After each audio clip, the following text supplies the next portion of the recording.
Hey St. Francis friends, this is Miss Susan again this week with another story to share with you. Especially to all of our boys and girls at St. Francis, I really miss all of you. Wish I could see you all in person. I hope that you are staying home, staying healthy. Know that we are praying for all of you and all of our parishioners and families at St. Francis. So I've got another story to read again this week.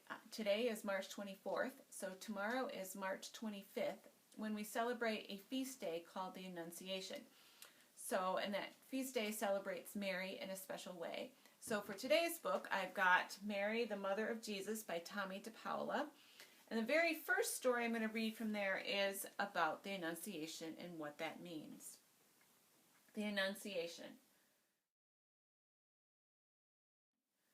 In the 6th month of the year, the angel Gabriel was sent by God to Nazareth with a message for Mary. Entering her house, he said, "Hail, you are full of grace. The Lord is with you." Mary was troubled by this, for she did not know what it meant. "Don't be afraid, Mary," the angel said, "for God has been gracious to you. You shall conceive and give birth to a son. He shall be called Jesus. He will be known as the Son of the Most High.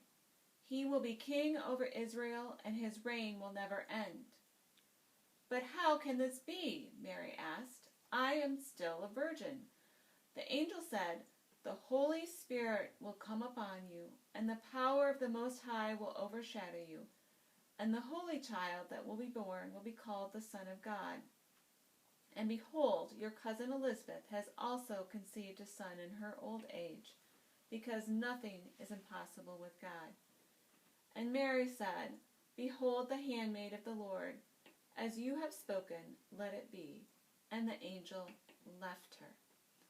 So I want you to look at this picture, boys and girls, and think about Mary just in her house, and suddenly there's an angel there. I want you to think, if you were Mary, what would you suddenly think to see an angel at your house? And if you're still wondering, what does it mean, the Annunciation? We think that Gabriel announced to Mary that she was going to be Jesus' mother. The next story we have, the Visitation. Now Joseph found that Mary was with child, and he was very troubled because they were not yet married. Being a kind man, he wanted to protect Mary, but at the same time he decided to have the marriage contract set aside. An angel came to Joseph in a dream and said, "Joseph, son of David, do not be afraid to take Mary as your wife. She is with child by the Holy Spirit. She shall have a son, and you shall call him Jesus, because he will save his people from their sins." Joseph did as the angel said. Then Mary went into the hill country of Judah to visit her cousin Elizabeth. Upon hearing Mary's greeting, Elizabeth's baby leapt for joy in her womb. Elizabeth was filled with the Holy Spirit and said, "Blessed are you among all women, and blessed is the fruit of your womb." And Mary said, "My soul magnifies the Lord, for he that is mighty has done great things to me, and holy is his name." So my friends, I want you to look at these pictures too. Here we can imagine Joseph dreaming, and in that dream an angel comes and talks to him.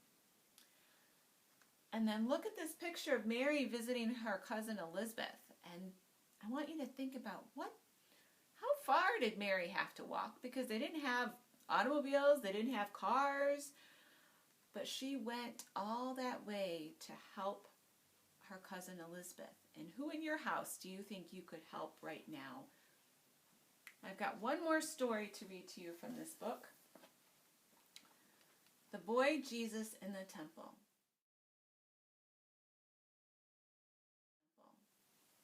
It was the custom for Joseph and Mary to go every year to Jerusalem for the feast of Passover. The boy Jesus was 12, and they made the journey as always. When the festival time was over, they started for home. The boy Jesus, however, stayed in Jerusalem. Mary and Joseph did not know this, as they were with a great company of people. They had traveled for a whole day before they realized that Jesus was not with them. They returned to Jerusalem and searched for him. After 3 days, Mary and Joseph found the boy Jesus sitting in the temple among the teachers, listening to them and asking and answering questions. All who heard him were astonished at his wisdom and the answers he gave. His parents were surprised to find him at the temple. Mary said to him, "My son, why have you done this? Your father and I have been searching for you with great worry." "Why did you search?" Jesus said. "Didn't you know I was in my Father's house?" Mary and Joseph did not understand what he meant.